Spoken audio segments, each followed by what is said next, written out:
12 ఉదయమున నీ కృపతో మమ్మను తృప్తిపరచుము, అప్పుడు మేము మా దినములను ఉత్సహించి సంతోషించదు. కృప అంటే ఏ అర్హత లేని వారికి దేవుడు దయచేసేది కృప. దేవునికి స్తోత్రం.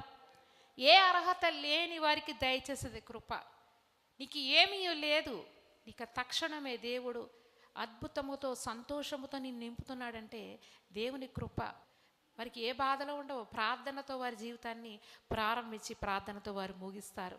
దేవుని కృపను మనం పొందుకోవాలంటే ప్రార్థనలో మనము కన్నీటితో ఆయన పాదాలను తడపాలి. మన తృప్తిపరిచేది యేసయ్య. ఈ లోకంలో మన తృప్తిపరిచేది ఎవరు లేరు, ఎక్కడా లేదు. నువ్వు తృప్తిని ఎక్కడ వెతికినా దొరకదు.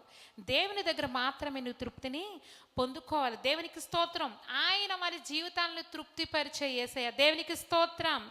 నిజమైన ఆనందం ఆయనలోనే ఉంటుంది. నిజమైన ఆశీర్వాదాలు పొందుకునేది ఆయన దగ్గరే. మనకేమన్నా అవసరతలు కానీ ఏమైనా కావాలన్నప్పుడు ఆయన పాదాల చెంత మనము అడిగినట్లయితే, కన్నీటితో మనం మొరపెట్టుకున్నట్లయితే కనుక దేవుడు మన కుటుంబాలని తృప్తితో నింపుతారు. దేవునికి స్తోత్రం. అలాంటి విశ్వాసాన్ని మనం కలిగి ఉందాం. మన పరిస్థితి ఎలా ఉన్నప్పటికీ కూడా దేవుని యొక్క సమాధానం కోసం ఆయనని అడుగుదాం, ప్రార్థన చేద్దాం.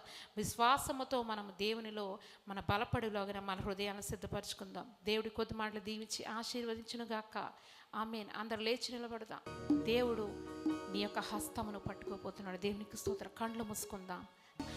ఆరాధింతుము నిన్నే, ఆరాధింతుము, ఆరాధింతుము నిన్నే, ఆరాధింతుము. ఆరాధన చేద్దాము. ఈ ఉదయకాల సమయంలో నీ యొక్క స్వరముతో దేవుని స్తుతించి ఆరాధిద్దాం. ప్రతి ఒక్కరము కూడా మౌనంగా ఉండకండి. ప్రతి ఒక్కరు స్వరం ఎత్తి పాడదాం. ఆరాధింతుము నిన్నే, ఆరాధింతుము, ఆరాధింతుము నిన్నే, ఆరాధింతుము. యేసయ్యా నిన్నే సేవింతునయ్యా. పరిశుద్ధాత్మ దేవానికి స్తుతులు స్తోత్రములైన విలువగు మాటలు మాకు నేర్పించి ఉన్నావు.